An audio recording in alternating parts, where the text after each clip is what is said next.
All right, we have in the studio Reverend Father Michael Banjo, who is the Secretary General, Catholic Secretariat of Nigeria. He's here in the studio with me. Glad to have you join us, Reverend Father. Much. Like we were just discussing offset there, the question of the attitude of the Pope towards others who the Church might want to look at twice.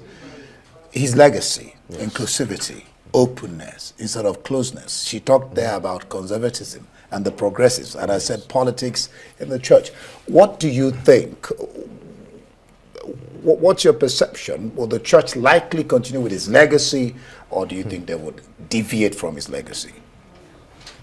Okay, thank you very much for having me in the studio, and I say good evening to all the viewers.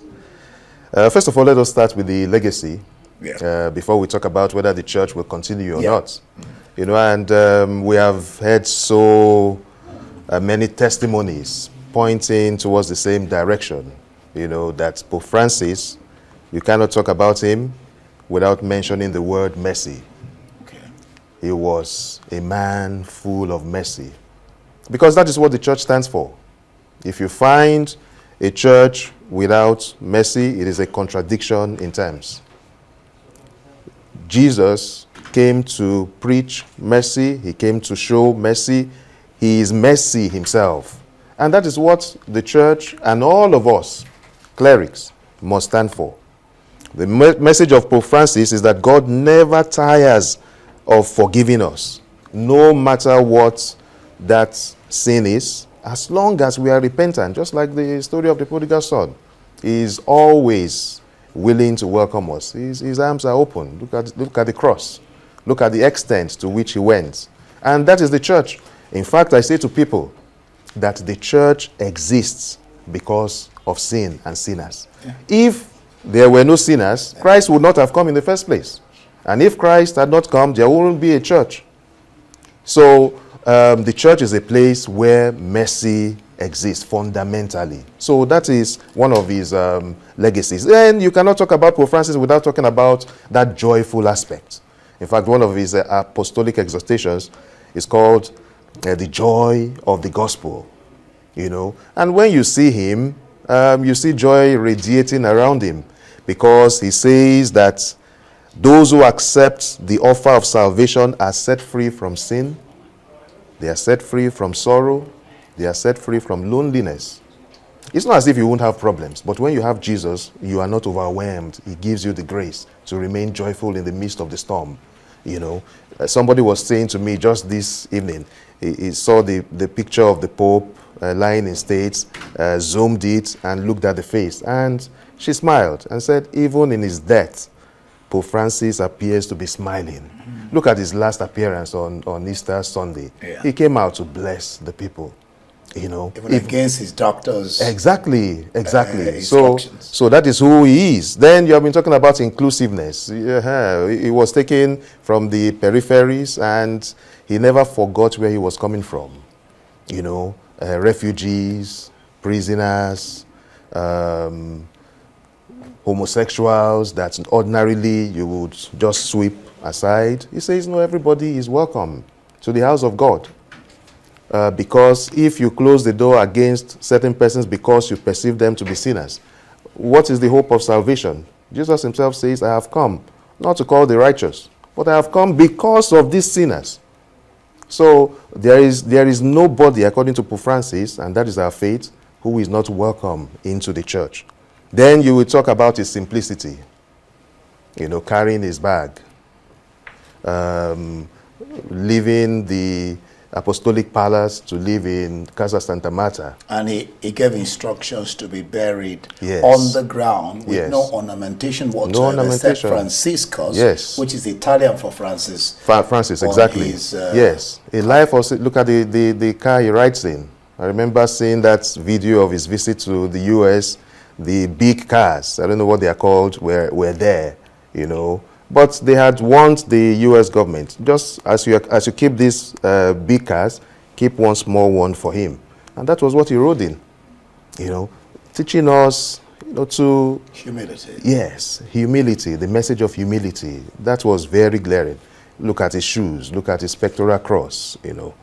Then you cannot talk about Pope Francis without talking about unity. Unity. He says we are all children of God, and whether we are Christians or Muslims, whether we are Hindus or Jews, we are all children of God, and we should live as one. He says what unites us is far, far, far more than what divides us. Now, the next is going to be after the 9 days of mourning, the conclave, which will end when the smoke, black smoke comes out. The longest, like I said, white smoke comes out, and we know that a pope has been chosen. Maybe I should talk about what chances are there, for an African pope. I know they talked about having a Ghanaian cardinal and some other cardinals. What chances are there of having an African pope, and what lessons can leaders draw from the life and times of this particular pope? Yeah, let me begin from the last one. We have talked about his legacies, and that's why we keep repeating them, so that all of us, wherever we belong, whatever positions we occupy, can learn from him, his simplicity, his fundamental option for the poor, right from the beginning of his pontificate, when a lot of people from Argentina, his home country, said they were coming to Rome to be part of the coronation ceremony. He said, no, don't come. It costs a lot of money to come from Argentina to Rome. Use that money to take care of the poor. Leaders can learn from that. Let us cut down on non-essentials. Let us focus on those essential things instead of using big cars, building big houses. Let us think of the common good, those we are called to lead. That is the message of Pope Francis. That's one of the things we can learn from him. And then in Nigeria, where we have lots of religion, especially the two dominant ones, Christians and Muslims, living at loggerheads, killing one another, we can learn from him. He wrote one of his encyclicals is titled Fratelli Tutti. We are all brothers. We are all brethren. We can live as one. Look at his funeral today. People from different walks of life, from different religions were there. And that itself is a message of peace.